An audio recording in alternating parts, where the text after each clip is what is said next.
அத்தியாவசிய பொருட்களுடைய விலைவாசி தற்போது நாளுக்கு நாள் ஏறிக்கொண்டே இருக்கின்றது.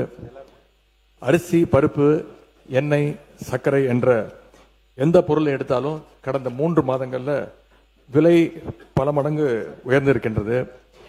ஏழை எளிய நடுத்தர வர்க்க பொதுமக்கள் மிகவும் அவதிக்குள்ளாக இருக்கின்றார்கள்.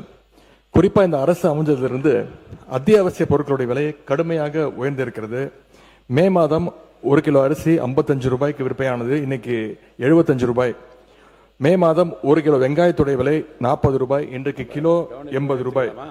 மே மாதம் 1 கிலோ துவரம்பருப்பு 150 ரூபாய், இன்றைக்கு கிலோ 180 ரூபாய். மே மாதம் 1 கிலோ சர்க்கரை ரூபாய் 40, இன்றைக்கு 1 கிலோ சுமார் 70 ரூபாய் வரைக்கும் உயர்ந்திருக்கு. இந்த விலையேற்றத்தை பார்த்து மக்கள் மிகவும் பாதிப்படைஞ்சிருக்கிறாங்க.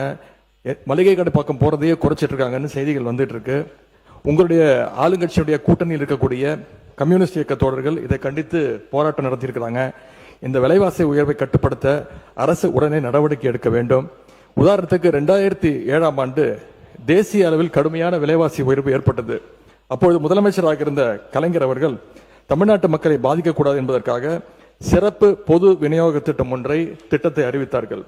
அந்த திட்டத்தின் கீழ் ரேஷன் கடைகள் மூலமாக பருப்பு, எண்ணெய், ரவா, மைதா உள்ளிட்ட பொருட்களை சந்தை விலையை விட குறைவான விலைக்கு அன்றைக்கு மக்களுக்கு வழங்கினார்கள்.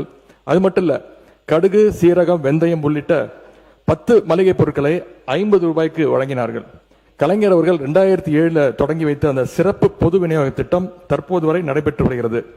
ரேஷன் கடைகள் மூலமாக சர்க்கரை மற்றும் அத்தியாவசிய பொருட்களை தற்போது வழங்கப்படுகின்ற அளவை விட இன்னும் கூடுதல் அளவு வழங்கிட இந்த அரசு ஆவணம் செய்ய வேண்டும் என்று உங்கள் மூலமாக கேட்டுக்கொண்டு, முக்கியமாக முதலமைச்சர் தலைமையில் நிதி, உணவு, கூட்டுறவு உள்ளிட்ட துறைகளுடைய அமைச்சர்கள், அதிகாரிகள் பங்கேற்கின்ற வகையில் ஒரு சிறப்பு ஆலோசனை கூட்டம் ஒன்றை நடத்தி விலைவாசி உயர்வு பிரச்சனைக்கு இந்த அரசு உடனடியாக ஒரு நல்ல தீர்வு காண வேண்டும் என்று இந்த அவையின் கவனத்தை ஈர்த்து அமைகின்றேன். நன்றி.